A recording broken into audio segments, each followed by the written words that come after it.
नमस्कार, जय हिंद दोस्तों। स्वागत है एक बार फिर से आपका अपने यूट्यूब चैनल स्टडी नीड्स पर। दोस्तों, जैसा कि आप जानते हैं कि सही अपडेट्स के साथ ही हम आप तक वीडियोस लेके आते हैं, इसलिए लगातार आप बने रहे हमारे साथ, निवेदन के साथ कि वीडियो में अंत तक जरूर बने रहें।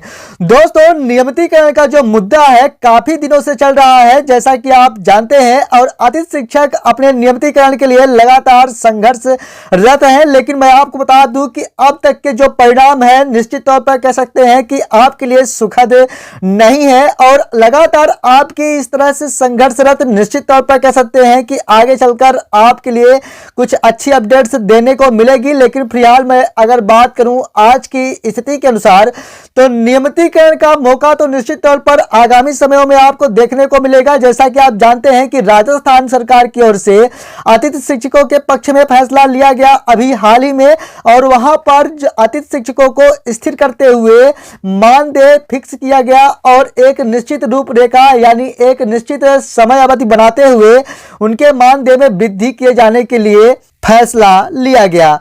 दोस्तों, लेकिन फिलहाल मैं आपको बता दूं कि जिस प्रकार से मध्य प्रदेश की हालत चल रही है उसके अकॉर्डिंग अभी अतिथि शिक्षकों के लिए कुछ कहना पूरी तरह से मुश्किल लग रहा है। लेकिन फिलहाल मैं आपको बता दूं कि 2 से 4 महीने के अंदर ही निश्चित तौर पर कह सकते हैं कि पूरी तरह से कंफर्म हो जाएगा कि आपके पक्ष में फैसला आने वाला है अथवा नहीं।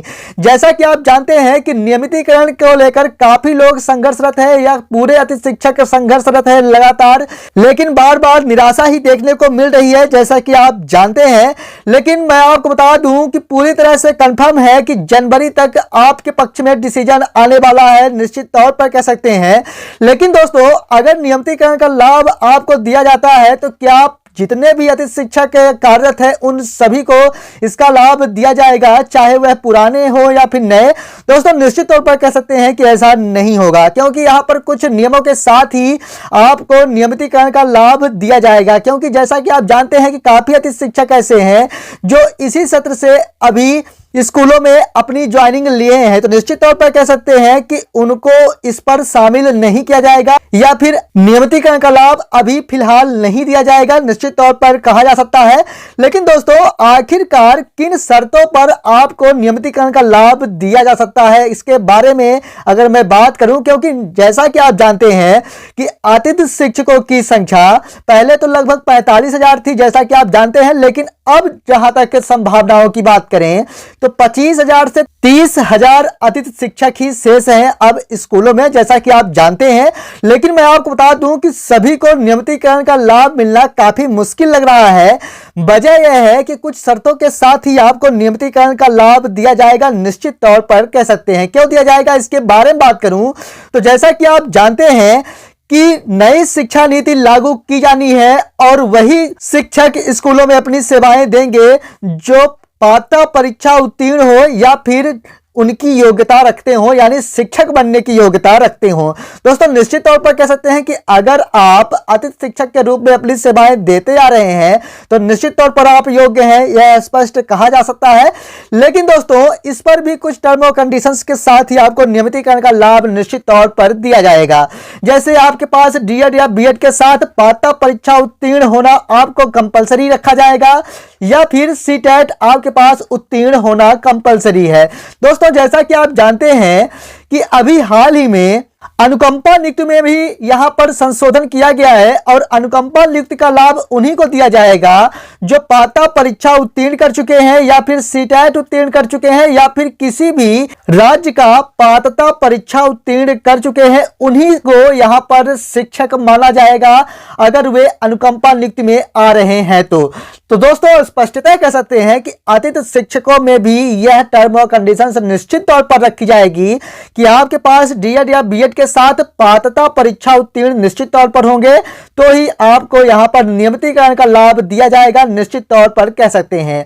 क्योंकि जैसा कि आप जानते हैं कि आगामी समयों में अगर आपको नियमितीकरण का लाभ दिया जाएगा तो जितने भी अतिथि शिक्षक कार्यरत हैं उन सभी को इसका लाभ नहीं दिया जाएगा, बल्कि इस पर कुछ शर्तें रखी जाएंगी और शर्तों में जो कोई भी आएगा उन्हीं को इसका लाभ दिया जाएगा, निश्चित रूप से कह सकते हैं। साथ ही में मैं बात करूं तो दूसरी कंडीशंस क्या हो सकती है विभागीय परीक्षा लेकर, यानी जितने भी अतिथि शिक्षक कुछ सत्रों से कार्य किए हैं उसके लिए बनाया जाएगा क्राइटेरिया, जिस पर 5 से 10 साल या 3 साल या इससे भी कम 2 साल या कुछ दिनों के लिए बाध्यता रखी जाएगी कि इतने दिनों के साथ इतने सत्रों में जो लोग अपनी सेवाएं दे चुके हैं उन सभी को विभागीय परीक्षा में बैठने का मौका दिया जाएगा। और विभागीय परीक्षा में जितने कैंडिडेट्स क्वालिफाई होते हैं उन सभी को नियमितीकरण का लाभ दिया जा सकता है आगे चलकर। इसके साथ मैं बात करूं तो 3 सत्रों से अधिक जितने भी कैंडिडेट्स या अतिथि शिक्षक अपनी सेवाएं लगातार स्कूलों में दे चुके हैं उन सभी को यहां पर विभागीय परीक्षा के साथ या फिर पात्रता परीक्षा उत्तीर्ण होने पर ही नियमितीकरण का लाभ दिया जाएगा। तो आगामी समय में आपको नियमितीकरण का लाभ तो दिया जाएगा, लेकिन निश्चित तौर पर कह सकते हैं कि कुछ शर्तों के साथ ही आपको नियमितीकरण का लाभ दिया जाएगा। इसके साथ मैं बात करूं आपके साथ कि सरकार की ओर से नियमितीकरण पर क्या रहेगा आपके लिए खास इसके बारे में, तो मैं आपको बता दूं कि जो अतिथि शिक्षक जहां है वहीं रहेंगे। अगर सरकार की ओर से आपके लिए रणनीति बनाई जाती है तो यानी यहां पर ना तो पात्रता परीक्षा हो और ना ही विभागीय परीक्षा हो, उस स्थिति में जो अतिथि शिक्षक जहां है वे वहीं रहेंगे। इस तरह से भी रणनीति बनाई जा सकती है अगर सरकार की ओर से आपके नियमितीकरण के पक्ष में कोई भी निर्णय लिया जाता है तो। इसके साथ कम मानदेय पर आपको फिक्स रखा जा सकता है राजस्थान के तर्ज पर। जैसा कि आप जानते हैं कि वहां पर मिनिमम 10,500 के लगभग हर एक महीने का मानदेय फिक्स कर दिया गया है।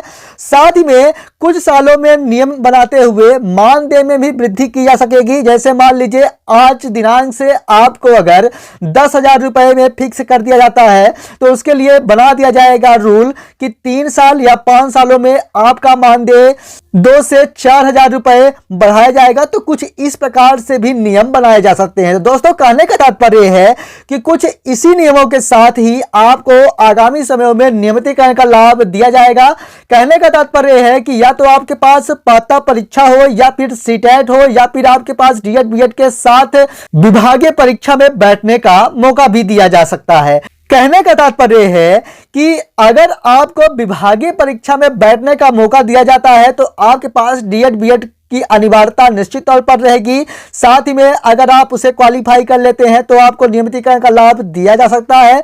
या फिर अगर आपने अभी तक वर्ग 1 या वर्ग 2 या वर्ग 3 में पात्रता परीक्षा उत्तीर्ण किए हैं तो भी आपको डीएड बीएड के साथ यहां पर नियमितीकरण का लाभ दिया जा सकता है। अथवा जैसा कि हमने आपसे अभी कहा कि आपके नियमितीकरण के लिए आपको फिक्स रखा जा सकता है हर एक महीने के अकॉर्डिंग, जिस तरह से राजस्थान में रखा गया है कुछ इसी प्रकार से। अब दोस्तों अगर मैं बात करूं आपके साथ आपके मानदेय पर क्या रहेगा आगे चलकर इसके बारे में, तो दोस्तों जैसा कि आप जानते हैं कि वर्ग 1 में अभी तक जितने भी अतिथि शिक्षक हैं उन सभी को 90 रुपए पर पीरियड के हिसाब से दिया जा रहा है। लेकिन अभी तक सिर्फ और सिर्फ 3 से 4 पीरियड यानी मिनिमम 3 पीरियड तो मैक्सिमम 4 पीरियड पढ़ाए जाने के लिए ही यहां पर आदेश दिए गए थे। लेकिन इस पर अब आगामी समयों में संशोधन करते हुए 6 पीरियड आपको दिए जा सकते हैं। क्यों दिए जा सकते हैं इसके बारे में बात करूं तो जैसा कि आप जानते हैं कि जो भी शिक्षक है उन सभी को यानी चाहे वह वर्ग 1 के नियमित शिक्षक हो या वर्ग 2 के नियमित शिक्षक हो या वर्ग 3 के नियमित शिक्षक हो, उन सभी को 6 पीरियड पढ़ाना कंपलसरी कर दिया गया है। ठीक इसी प्रकार से आपके लिए भी 6 पीरियड कंपलसरी किया जा सकता है, यानी 6 पीरियड का अध्यापन कार्य दिया जा सकता है। और अगर आपको 6 पीरियड का अध्यापन कार्य दिया जाता है तो यहां पर आप दे सकते हैं कि 90 गुणे 6 बराबर 540 रुपए एक दिन का आपका मानदेय बनेगा। और साथ ही में अगर मैं महीने की बात करूं तो 12,000 महीने से लेकर 15,000 रुपए तक आपको मिल सकते हैं। या फिर मिनिमम की बात करूं तो 12,000 रुपए दिए जा सकते हैं। अब चूंकि यह जो रेट है यह पुराना हो चुका है इसलिए इस पर भी संशोधन किया जा सकता है। जैसे कि इसे 90 से बढ़ाकर 120 भी किया जा सकता है। तो उस अकॉर्डिंग आपका जो मानदेय है तो 12,000 से लेकर 15,000 पर महीने भी किया जा सकता है आगामी समयों के लिए। इसके साथ मैं वर्ग 2 के लिए बात करूं तो जैसा कि आप जानते हैं कि इस समय 75 रुपए पर पीरियड आपका चल रहा है और 3 से 4 पीरियड ही मिल रहे हैं, तो आगामी समयों में इसमें वृद्धि करते हुए 6 पीरियड आपको दिए जा सकते हैं, जिस पर 450 रुपए एक दिन का बनेगा। इसके साथ अगर मैं महीने की बात करूं तो 10,500 से लेकर 12,000 रुपए तक आपको दिए जा सकते हैं। अगर आपका 75 रुपए से बढ़ाकर यहां पर 100 रुपए भी कर दिए जाते हैं तो भी आपको इसका लाभ 12,000 तक या इससे थोड़ा सा अधिक भी दिया जा सकता है। इसके साथ वर्ग 3 के लिए भी कुछ इसी प्रकार की टर्म और कंडीशंस देखने को मिलेगी। कहने का तात्पर्य है कि अभी जो 50 रुपए चल रहा है इसे 75 रुपए भी आगामी समयों में किया जा सकता है। साथ ही में अगर 6 पीरियड पढ़ाने के लिए मिलता है तो 300 रुपए पर डे के हिसाब से यहां पर महीने में आपको 7500 रुपए से लेकर 9,000 रुपए तक ही दिए जा सकते हैं। तो कुछ इस प्रकार से आगामी समयों में आपके लिए निर्णय लिया जा सकता है, निश्चित तौर पर कह सकते हैं। तो दोस्तों ये थी आज आपसे संबंधित महत्वपूर्ण अपडेट्स। उम्मीद करूंगा कि वीडियो आपको जरूर पसंद आई होगी। अगर आगामी समयों में आपसे संबंधित और भी कोई अपडेट्स मिलती है सबसे पहले आप तक सही अपडेट्स के साथ लेके आएंगे, इसलिए लगातार आप बने रहे हमारे साथ। पहली बार चैनल विजिट किए हैं चैनल को सब्सक्राइब जरूर कर लें और वीडियो पसंद आई है तो वीडियो को लाइक जरूर कर दें और नहीं पसंद आई है तो डिसलाइक करते हुए रीजन जरूर बताएं ताकि उस पर लगातार सुधार कर पाएं। मिलेंगे अगली वीडियो में। अगली वीडियो किस पर हो अपना कीमती सुझाव दें। तब तक के लिए धन्यवाद।